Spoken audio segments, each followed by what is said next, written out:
Korea! Papunta rin silang New Brunswick.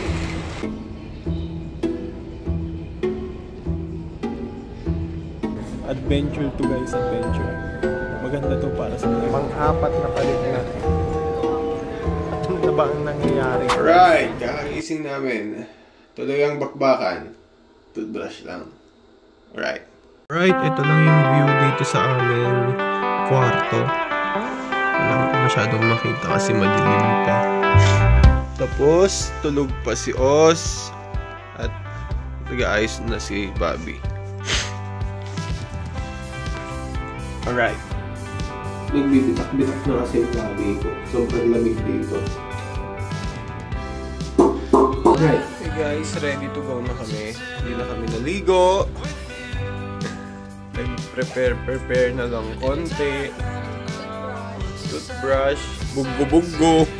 Alis na kami bro. Kasi sobrang aga, sobrang lamig. Negative 3 pala dito. Yun. Doon na kami sa Canada maliligo bro. Alright, pababa na kami. Giniginaw pa si Oz. Alright. Korea! Alright, let's go! I'll take you away to where the sun shines. So bright, so bright. You can stare at the stars at night. You can tell me anything you like.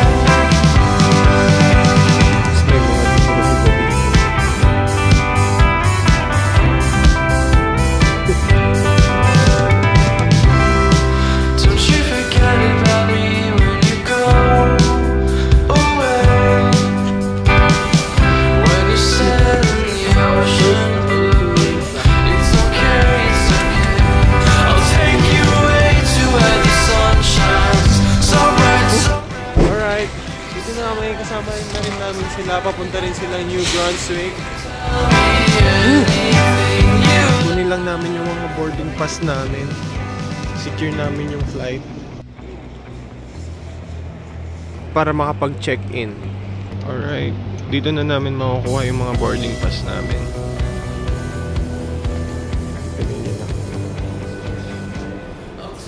So yan, tapos na kami sa boarding pass and immigration. Finally, hinahanap na lang namin yung gate para hindi na kami ma-hassle mamaya. Tapos saka na lang kami lalabas ulit para maggala-gala. Sobrang hassle. First flight namin to as a family. And first flight ng international and first flight ng airplane. Ay, oo nga, no? Ako pala. Okay lang yan.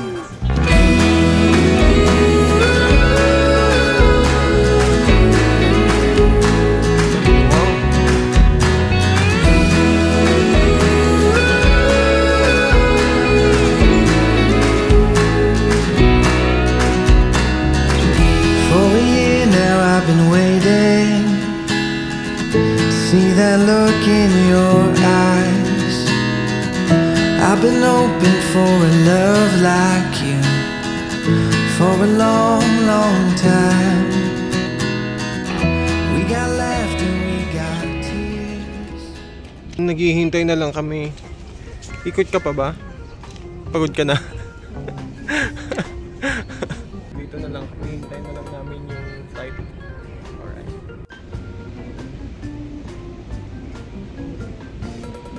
So bibili ako kanina ng souvenir. Kailangan pala ng passport and boarding pass. Hindi ako pinagbentahan kanina. Kinds of chocolate, the best chocolate.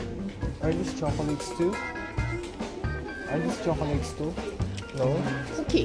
Cookies. Yeah, cookie. What's the best cookie? Best from Jeju Island, the mandarin cookie. If you buy 3 items, 10% discount. Just this one. Thank you. Pay. Na hindi nila alam mag-English dito. Grabe ba? Ang hirap makipag-usap. We get delayed. Oh, really? I'm sorry. For how long? Just one night. Just 1 hour? One night. We stayed in a hotel. Oh, wait. Thank you. Bye-bye. Bumili ako ng isang box ng cookies. Tapos dalawang souvenir. That is worth $30. Alright. Hindi nyo na ako makita. Ang dilim na. Yan. Bakit? Galing lang sila sa Korea. Oh, di ba? Galing tayo Korea, Dre.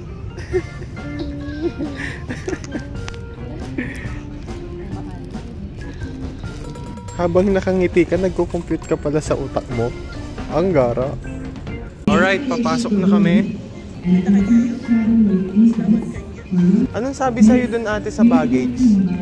Ay sa check-in. Sabi hindi daw sigurado na makakarating yung bagahe sa Toronto. Kaya kukontakin daw sila. May bagong friendship si Bobby, si ate Jessica. Thank you. 감사합니다. Let's go.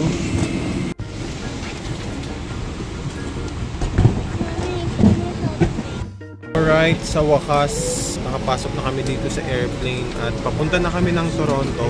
Sa wakas, makapunta na kami ng Canada. Then, ayun, 12 hours layover pa dun. Ang kinuha lang namin yung may mahaba na layover. Pero mauuwi pa rin pala ng mahaba. It's alright. Alright. But I Alright. enjoyed it. Oh, ang ganda sa hotel, no? Hindi naman tayo nakalabas. At least natatakan din yung passport namin. At least nakabili ako ng souvenir. May ref magnet pa kami. Masabing nakapunta kami sa Korea, di ba? Alright! See you again, Korea! Alright. Marami pa kaming namit na new friends. Oo nga, madami pa kaming namit niya new friends. Di ba? Please! Amazing. Maganda yung kinahinatnan nung layover namin dito. I'll just pick.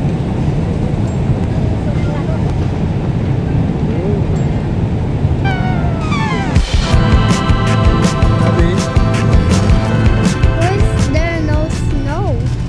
Finally, dito na kami sa Toronto, Canada. Alright. So, pupunta na kami sa immigration. And after doon, baggage claims. Tapos, mag-check-in kami ulit. So, 12 hours ang layover namin dito. Mamayang gabi pa kami ulit. It's been a few since I got on my bike. Guys, totoo na. Punta na kami sa Canada. Alright. Know the way you get right back to what today you like. Pupunta na kami sa Terminal 1. What you thought was in store Ate where I Jessica. went before. Again, newfound friend. Akala ko nawala ka na eh. Dito kami maghihintay. Dito pupunta yung train. And andyan sila naghihintay. Si Ate Jessica naiwan. Pero hihintay na lang namin kasi magkakasama naman kami. Alright, nag-check-in na siya ng mga baggage. Naman si Os, pinasakay ko na lang siya sa hand carry bag kasi pagod na siya. And tapos na kami mag-check-in ng mga bagahe namin. Okay na. Nagpaalam lang kami kay Ate Jessica. Ate Jessica. Ayun. Nurse Dito na daw kami. siya sa Pilipinas.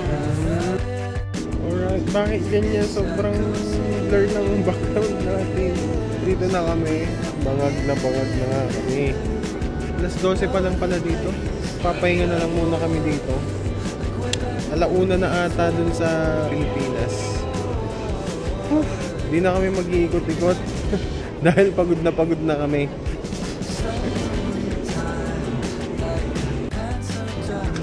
Kakagising ko ng nakatulog kami dito sa airport. So, tulog pa. Buti na lang mahaba-haba rin talaga yung layover namin dito. Para nakapagpahinga kami. Lapit na yung flight namin. Nararamdaman ko na rin yung lamig, bro. Yung ginaw. Lamig, malamig. Ever snap right out of Ayan, dahil pagod na siya, dyan ko na siya sinasakay. Makakatulog pa yan mamaya, parang kanina, bago kami kumain. So, pupuntahan namin is yung gate. Dating D55, ay D54 pala. Dating D54, tapos nag-chat sa akin yung Air Canada na nagbago daw. Kaya papunta kami sa D35 gate. Yan, pupunta na kami dun.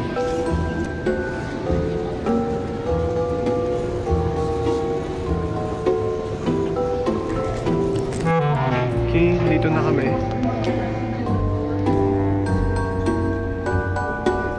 Naman kami dito sa D37. Sila yung mga nakilala namin kanina na taga St. John. Tapos kahapon pa pala namin sila nakilala. Mababait sila. Guys, adventure itong nangyayari sa amin ngayon. First, na-delay kami. Pangalawa, nag-hotel kami sa Korea. Tapos ayun, 3 beses na kami nagpalit ng gate kasi may nasira daw dun sa airline. So yun, adventure to guys, adventure. Maganda to para sa vlog. Okay guys, mababait tong mga kasama namin ngayon. Guys, let's take a picture. Sure. Okay. 1, 2, 3. Happy picture din daw kami sa kanya. 2, 3. Alright. Okay, nagpalit na naman. That way. Nagpalit na naman ng gate. Dating D37 naging ano na.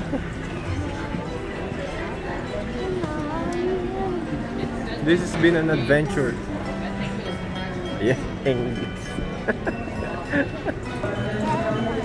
Basta safe. Basta safe. Okay lang yan. May rason yan. Dito na kami sa gate D44. Yun. Alright. Pangatlong palit na namin ng gate. Pero the same time pa rin. 9:45 yung flight. Okay. Sobrang pagod na. Tapos ganito pa nangyayari.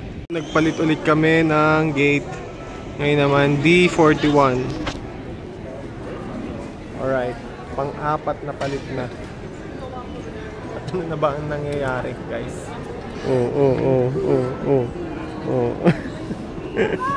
Every time na may mag-a-announce na magpapalit ng gate, parang natotrauma na kami. Feeling namin kami ulit yung magpapalit, pero konti na lang, makakalipad na rin kami papuntang New Brunswick.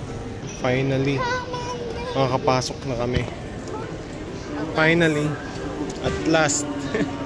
Ito na, makakapasok na kami. Pagod na kami. Next in line, please. Mas maliit lang pala tong sasakyan namin pagka domestic, no? Kasi pagka international pala, meron pala sa gitna. Alright. Tawanan ako ni Bobby. Ignorante kasi ako. First time kong lumipad.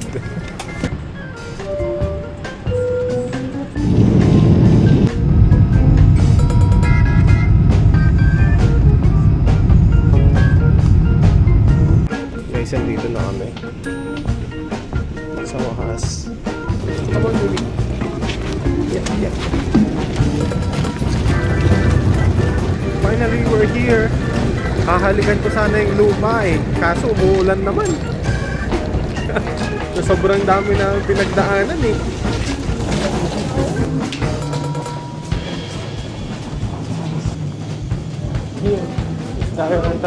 Yeah.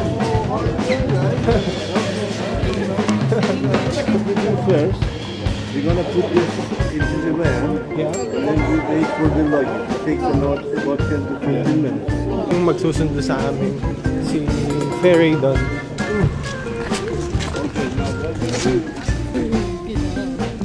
It depends on the road, okay? Because, Yeah. because here, where we're gonna go, probably a lot of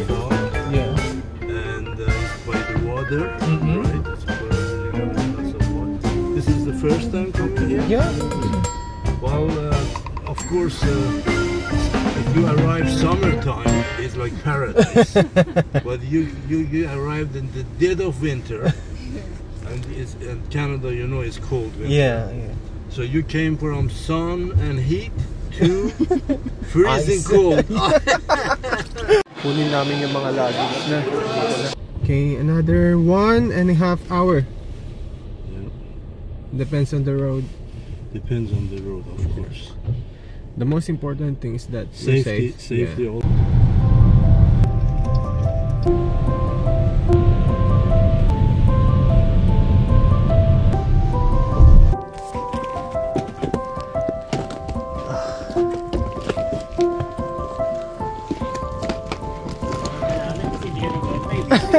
Wala kang internet, bro.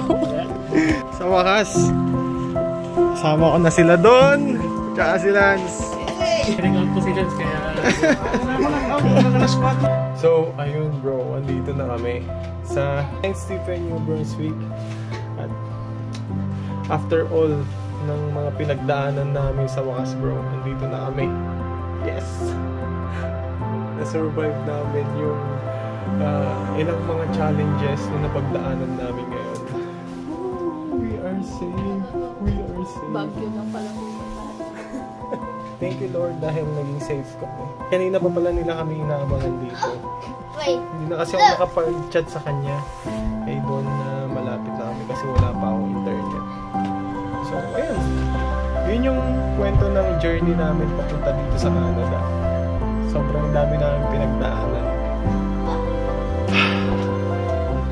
Good.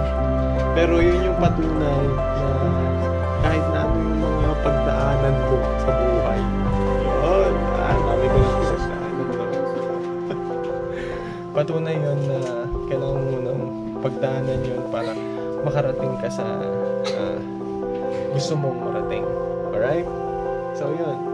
So dito ko na lang muna tatapusin to bro.